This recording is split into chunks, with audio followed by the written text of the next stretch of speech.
নমস্কার, শুরু করছি ছক ভাঙা ছটা আপনাদের সঙ্গে আমি পাপিয়া। গিরিশচন্দ্র ঘোষের অনুদিত ম্যাকবেথ নাটক, আর সেখানে মনে পড়ে যাচ্ছে একটা লাইন, পথের কণ্টক যত করিব মোচন।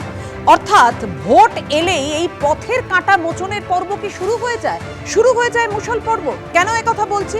কারণ টার্গেট বেঁধে দিতে থাকেন একের পর এক রাজনৈতিক দল, বিশেষ করে যারা রয়েছে শাসক ক্ষমতায়। 25-এর মঞ্চেই 26-এর টার্গেট বেঁধে দিলেন মমতা বন্দ্যোপাধ্যায়। একযোগে মমতা অভিষেকের হুঙ্কার 215। ভোট এলেই যে চার্জশিট তৎপরতা দেখা যায়, চার্জশিট চোখ রাঙানি। এভাবেই অনেকে বলছেন সিবিআই ইডি কিছু প্রমাণ করতে পারে না বলেও তোপ দেখেছে বিজেপিকে। শুধু নাম, ভাব পাচ্ছে কথা, বাকি তথ্য কই? চ্যালেঞ্জ ছুড়ে দিয়েছেন অভিষেক বন্দ্যোপাধ্যায়। আর এর পাশাপাশি আরজিকর কাণ্ডের দিকে নজর রাখবো। কেননা আরজিকর কাণ্ডে সুবিচার পেতে এবার দিল্লিতে গিয়ে সিবিআই ডিরেক্টরদের সঙ্গে বৈঠক করলেন নিহত চিকিৎসকের বাবা মা। সিবিআইয়ের তদন্ত নিয়ে মৃত মহিলা চিকিৎসকের বাবা মা কি বললেন মুখ্যমন্ত্রীর মন্তব্য প্রসঙ্গে রাখবো আপনাদের সামনে। কিন্তু প্রথমেই দেখে নেব আজকের বিষয়। 26-এর আগে সিবিআই চার্জশিট নিয়ে এজেন্সিকে নিশানা মমতা বন্দ্যোপাধ্যায় এবং অভিষেক বন্দ্যোপাধ্যায়। যে ভোট এলেই এদের তৎপরতা শুরু হয়ে যায়। মনে পড়ে তৃণমূলের কাকে কাকে চার্জশিট আক্রমণ করেছেন তৃণমূল নেত্রী। এভাবেই একেবারে বিজেপিকে তোপ দেখেছেন তিনি। চার্জশিটে নাম থাকলেও পরিচয় নেই, বিজেপির মতো ভাব পাচ্ছে কথা সিবিআই ইডির। কটাক্ষ ছুড়ে দিয়েছেন অভিষেক বন্দ্যোপাধ্যায়। অর্থাৎ সিবিআই ইডি যেভাবে কথা বলে বিজেপিও সেই সুরেই কথা বলে। মানুষের আদালতে স্পষ্ট কে অভিষেক বন্দ্যোপাধ্যায়। পাল্টা চ্যালেঞ্জ বিজেপি, পাল্টা মন্তব্য বিজেপি। আরজিকর কাণ্ডে এখনো সমাধান হয়নি, কেসের পর কেস চলছে, আক্রমণ করছেন মমতা বন্দ্যোপাধ্যায়। আর এই পরিপ্রেক্ষিতে নিহত চিকিৎসকের বাবা মা কি বলছেন? গুরুত্ব দিচ্ছি না।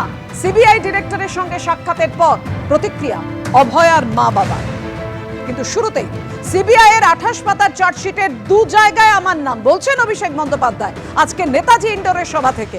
বাকি আর কিছু নেই। বিজেপির মতোই সিবিআই ইডি এখন ভাববাচ্ছে কথা বলছে। আদালতে প্রমাণ দিন, আমার বিরুদ্ধে কোনো অভিযোগ থাকলে ফাঁসির মঞ্চে মৃত্যুবরণ করব। নেতাজি ইন্ডোরে বিজেপিকে নিশানা অভিষেকের। কালকে খবরে দেখানো হয়েছে অভিষেক বন্দ্যোপাধ্যায়ের বিরুদ্ধে ইডি চার্জশিট দিয়েছে, সিবিআই চার্জশিট দিয়েছে। 28 পাতার চার্জশিট, 2 জায়গায় খালি আমার নামটা লিখেছে। তাও অভিষেক বন্দ্যোপাধ্যায় কে, বাড়ি কোথায়, সাংসদ না বিধায়ক না পঞ্চায়েত প্রধান, কোথায় থাকে, কার ছেলে, কোনো পরিচয় নেই। বিজেপি নেতারা যেমন ভাববাচ্ছে কথা বলতো, ইডি সিবিআই এখন ভাববাচ্ছে কথা বলছে। এই ভয়টা দেখে আমার ভালো লেগেছে। অভিষেক ব্যানার্জির বিরুদ্ধে সিবিআই চার্জশিট দিয়েছে। আরে আমি সকাল বিকেল কথা পাল্টাই না। 5 বছর আগে কোভিডের সময় 2020 সালে বলেছিলাম যে আমার বিরুদ্ধে যদি কোনো রকম কোনো প্রমাণ বা কোনোভাবে সিবিআই বা ইডি প্রমাণ করতে পারে বা তথ্য দিতে পারে আদালতে যে আমার প্রত্যক্ষ বা পরোক্ষ মদতে কোনো ভুল হয়েছে, কোনো দুর্নীতি হয়েছে, কেউ 10 পয়সা তুলেছে, আপনাকে চার্জশিট দিতে হবে না, সামান দিয়ে আমায় ডাকতে হবে না, ফাঁসির মঞ্চ করুন, গিয়ে মৃত্যুবরণ করব। আজকে একই কথা বলছি, আপনার কাছে প্রমাণ থাকলে প্রমাণ দেবেন। আমাকে তো সিবিআই ডেকেছিল, নবজোয়ারে যখন গেছিলাম যাত্রা বন্ধ করে এসেছি একদিনের জন্য। সিবিআই দপ্তরে গেছি, 10 ঘন্টা জিজ্ঞাসাবাদ করেছে, তারপরের দিন আবার বাঁকুড়ায় গিয়ে নবজোয়ার শুরু করেছি। কাঁচকলা, আপনি কি ভাবছেন থমকে চমকে দমিয়ে রাখবেন? আমি অন্য ধাতুতে তৈরি। আপনি যত প্রহার করবেন, যত আঘাত করবেন, মানুষের কাছে যাব, মাথা নত করে সমর্থন চাইব। আপনাদের কাছে আত্মসমর্পণ, বশ্যতা স্বীকার করার পাত্র অভিষেক বন্দ্যোপাধ্যায় নয়। অর্থাৎ অভিষেক বন্দ্যোপাধ্যায় যে কথা বলছেন আজকে, যে বিজেপির মতোই সিবিআই ইডি ভাববাচ্ছে এখন কথা বলছে, এজেন্সিকে আক্রমণ করে একাধিকবার এমন কথা বলতে শোনা গেছে। আমি এখানেই রাজর্ষির কাছে আসবো। রাজর্ষি, অভিষেক বন্দ্যোপাধ্যায় কি বললেন আপনি শুনলেন, কিন্তু প্রশ্নটা হচ্ছে মমতা বন্দ্যোপাধ্যায় 2021 সালে বলেছিলেন যেই ভোট ঘোষণা হয়েছে অমনি এজেন্সি নাচতে শুরু করেছে, রাজনৈতিকভাবে মোকাবিলা করতে পারে না, এরা এজেন্সিকে দিয়ে জব্দ করতে চাইছে। ভোট এলেই বারবার সিবিআই ইডিকে বিজেপি ব্যবহার করে এই প্রসঙ্গ রাজনৈতিক নেতাদের, শাসক দলের, বিশেষ করে পশ্চিমবঙ্গে শোনা যায়। অভিষেক বন্দ্যোপাধ্যায় তো স্পষ্ট বললেন এই ভয়টা দেখে আমার ভালো লাগছে। ভয়টা কে পেয়েছে সেটা তো মুখটা দেখেই বোঝা যাচ্ছে। 1 নম্বর কথা হচ্ছে, একটা চার্জশিটে জনৈক অভিষেক বন্দ্যোপাধ্যায়ের নাম আছে, পুরলো কথা হাটের মাঝে, যার কথা তার গায়ে বাজে। হঠাৎ করে নিজেই গায়ে পড়ে আপনি বাঁচি মা, আপনি নাচো গাও মা, আপনি দাও মা, করতালি করার দরকার কি ছিল? ও তো নিজে তার মানে স্বীকার করছে যে ওই অভিষেক ব্যানার্জি, তার মানে ওই, আমরা তো নিজেরা কেউই তো জানি না যে অভিষেক ব্যানার্জিটা কে। এবার প্রশ্ন হচ্ছে, মামলা দীর্ঘদিন ধরে চলছে, কালকে কোনো ভোট আছে, সামনের মাসে কোনো ভোট আছে, পরশুদিন কোনো ভোট আছে পশ্চিমবঙ্গে? আমার তো জানা নেই কোনো বিধানসভা লোকসভা কোনো ভোট আছে বলে। কলকাতা কর্পোরেশন ভোট কিচ্ছু তো নেই। তাহলে সিবিআই তার মতন কাজ করছে। কাকু কথা বলেছেন, কাকু 500 বার করে কেন কথা বলতে চাইনি বাবা? কাকুকে কেন তোমরা ঢুকিয়ে নিচ্ছিলে উডবান ওয়ার্ডে? তোমাদের এক এক নেতা মন্ত্রীরা হঠাৎ করে সিবিআই এর তলবেলে পরে উডবান ওয়ার্ডে কেন রিজার্ভ কম্পার্টমেন্টে ঢুকে যায় সেখানে চিকিৎসা করানোর জন্য? কারোর শরীর খারাপ হয় না, যেই সিবিআই এর ডাক পায় সঙ্গে সঙ্গে তাদের সিবিআই এর শরীর খারাপ হয়ে যায়। সে এইমসে গিয়ে পর্যন্ত চিকিৎসার রিপোর্টারদের ডাক্তারের সার্টিফিকেট নিতে হয় যে না উনি সম্পূর্ণ সুস্থ আছেন। কারুর মাথায় অক্সিজেন যাচ্ছে না, কারুর কিডনিতে সাইনাস হয়ে যাচ্ছে, কারুর অমুকে তুষুক হয়ে যাচ্ছে, এই সমস্ত নানান রকমের বানানো রোগ হয়ে যায়। কেন হয়ে যায় তৃণমূলের নেতাদেরকে সিবিআই ডাকলে পরে? এগুলোর প্রশ্ন জবাব তো দিতে হবে। আর গোটা পশ্চিমবঙ্গ জানে কে চুরি করেছে, কারা চুরি করেছে। এত চুরির শাস্তি ফাঁসি হয় না। রাজর্ষি বলছেন না, না তাহলে রাজর্ষি বলছেন এটা বিজেপির স্ট্র্যাটেজি নয়, কেন্দ্রীয় এজেন্সি দিয়ে ভয় দেখানো বিজেপির স্ট্র্যাটেজি নয়। ভয় কেন দেখাতে যাবে? জয়ললিতা জেলে যায়নি, লালু প্রসাদ যাদব জেলে যায়নি, আর পশ্চিমবঙ্গে যারা যারা জেলে গেছেন তারা যে জেলের বাইরে রয়েছেন সেটাও আপনি জানেন। সিবিআই কিছু প্রমাণ করতে পারেনি। আসবো আপনাদের কাছে, কিন্তু তার আগে দেখাবো ভোট এলেই এজেন্সির তৎপরতা কতটা বেড়ে যায় সেটা কথা আজকে মমতা বন্দ্যোপাধ্যায় বলছেন। ভোট এলেই মনে পড়ে তৃণমূলের কাকে কাকে চার্জশিট দিতে হবে। দেখুন কি বলেছেন মমতা বন্দ্যোপাধ্যায়।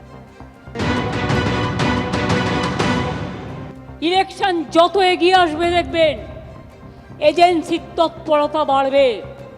ইলেকশন আসলেই মনে পড়ে তৃণমূলের কাকে কাকে চার্জশিট দিতে হবে। ইলেকশন আসলেই মনে পড়ে তৃণমূলের কাকে কাকে চোর বলা হবে। ইলেকশন আসলেই মনে পড়ে তৃণমূলের কাকে কাকে জেলে ভরানো হবে। জেলে তো ভরেছেন অনেককেই, কটা প্রমাণ করতে পেরেছেন আজ পর্যন্ত? লজ্জা করে না? আরজিকর কেসের আজ পর্যন্ত সমাধান করতে পারেননি। কেসের পর কেস চলছে, কোন মুখে কথা বলেন আপনারা? সবার ফোনে আমাদের ফোন ট্র্যাপ করে তৃণমূল কংগ্রেসের লিডারদের, মিথ্যে কেস দেয়, মিথ্যে বদনাম করে, ছলনা করে। ওদের টাকার জোর আছে, ওদের এজেন্সির জোর আছে। অর্থাৎ মমতা বন্দ্যোপাধ্যায় বলছেন বিজেপির এজেন্সির জোর আছে এবং তৃণমূলের নেতা মন্ত্রীদের ফোন ট্যাপ করা হয়। এ তো মারাত্মক অভিযোগ, আগেও তুলেছেন মমতা বন্দ্যোপাধ্যায়। বিশ্বনাথ দা,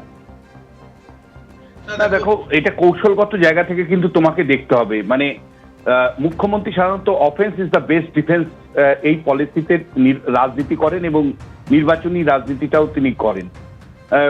আমরা জানি যে এটা দুঃখের হলেও সত্যি যে এজেন্সিগুলো ব্যবহার হচ্ছে এবং কিভাবে ব্যবহার হয় কেন্দ্র রাজ্য দুটো সরকারের ক্ষেত্রেই কিন্তু বারবার লক্ষ্য করা যায়। যেমন রাজ্যের ক্ষেত্রে আমি রিসেন্ট কতগুলো উদাহরণ দিই।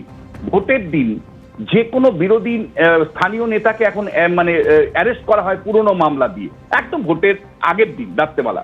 এটা পূর্ব মেদিনীপুরে ঘটনা ঘটেছে, উপনির্বাচনের সময়ও আমরা দেখলাম যে ভোটের আগের দিন মমতা বন্দ্যোপাধ্যায়ের প্রশাসন বিজেপি নেতাদেরকে, বিরোধী নেতাদেরকে অ্যারেস্ট করে ফেলে রাখলো এবং গৃহবন্দী করে রাখার একটা কৌশল নিল। আমি বলছি গণতন্ত্র কিন্তু মানুষের দ্বারা, মানুষের জন্য পরিচালিত হওয়ার কথা, কিন্তু গণতন্ত্রতে এজেন্সি ব্যবহার, পুলিশ ব্যবহার, এটা কার্যত মানে প্রতিযোগিতা একটা চলছে তৃণমূল কংগ্রেস এবং বিজেপির মধ্যে। এই প্রশ্নটা তো আসবে যে কেন সারা বছর ধরে সিবিআই ইডি তৎপর হয় না, কেন তৃণমূলের যে সমস্ত নেতা মানে জেলে থাকার কথা ছিল তারা কেন জেলের বাইরে, কেন সুজয় কৃষ্ণ ভদ্র জেল হয় কিন্তু তার মালিক কেন ছাড়া থাকে?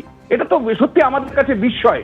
এবং একই সাথে আমরাও প্রশ্ন তুলতে চাই, রাজ্যের যে প্রশাসন আছে, পুলিশ প্রশাসন যেভাবে নেমে যায় এবং বিরোধীদেরকে আটকায় এবং নির্বাচন একটা ফ্রি ফেয়ার করতে দেয় না মমতা বন্দ্যোপাধ্যায়ের প্রশাসন, সেটাও তো আমাদের কাছে চিন্তার বিষয়। ফলে গণতন্ত্রকে দুমড়ে মুচড়ে মারছে। সেক্ষেত্রে বহু ক্ষেত্রে যেমন বিজেপির সরকারের বিরুদ্ধে অভিযোগ আছে, তৃণমূল কংগ্রেসের বিরুদ্ধে সরাসরি প্রশাসনকে ব্যবহার করা উদাহরণ আছে। আমি একটা উদাহরণ দিতে চাই। মমতা বন্দ্যোপাধ্যায় আজকে জনসভা থেকে বললেন যে মানে কেন্দ্রের ইলেকশন কমিশনকে অমিত শাহ সেক্রেটারি যিনি তাকে নিয়োগ করা হয়েছে, রাজ্যের ক্ষেত্রে কাকে নিয়োগ করা হয়েছে? মমতা বন্দ্যোপাধ্যায় সবচেয়ে কাছেরতম যিনি ইলেকশন মানে ইলেকশন কমিশনার হিসেবে নিয়োগ হয়েছেন রাজীব কুমার, তিনি রাজীব কুমার চিফ সেক্রেটারি ছিলেন। মমতা বন্দ্যোপাধ্যায়ের একদম মানে খুব কাছের মানুষ যদি বলা হয়, তাকে নিয়োগ করে দিয়ে কিভাবে পঞ্চায়েত ভোটে লুট হয়েছে আমরা দেখেছি।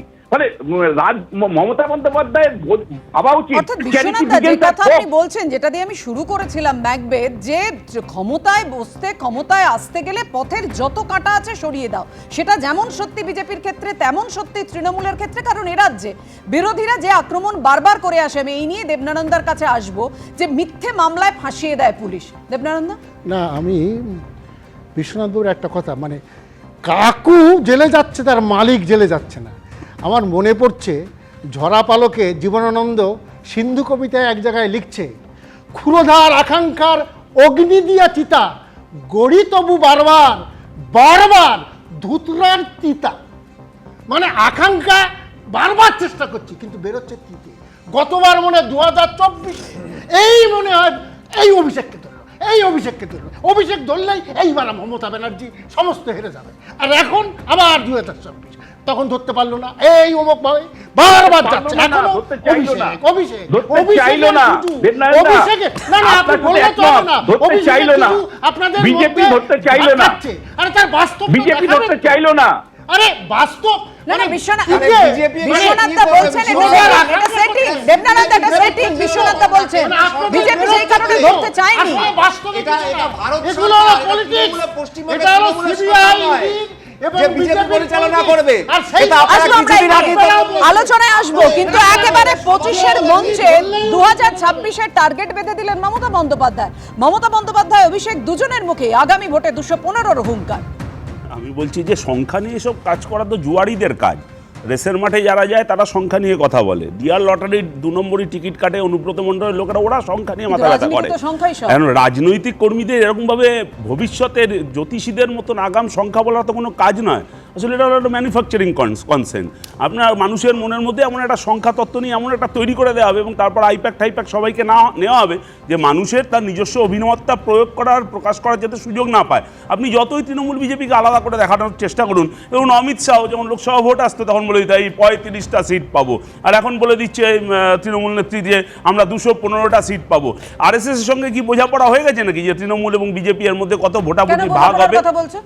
সারা জীবনই এই যে আমি বললাম যে এই যে অভিষেক ব্যানার্জি নিয়ে আপনি একটু আগে আলোচনা করছিলেন, সিবিআর এইটুকু হিম্মত হচ্ছে না যে কালীঘাটের কাকু তার মালিককে 15 কোটি টাকা তুলে দিতে বলেছেন, সেই অভিষেক ব্যানার্জি শুধুমাত্র জনৈক, এটা এমপি পর্যন্ত বলতে পারছেন না।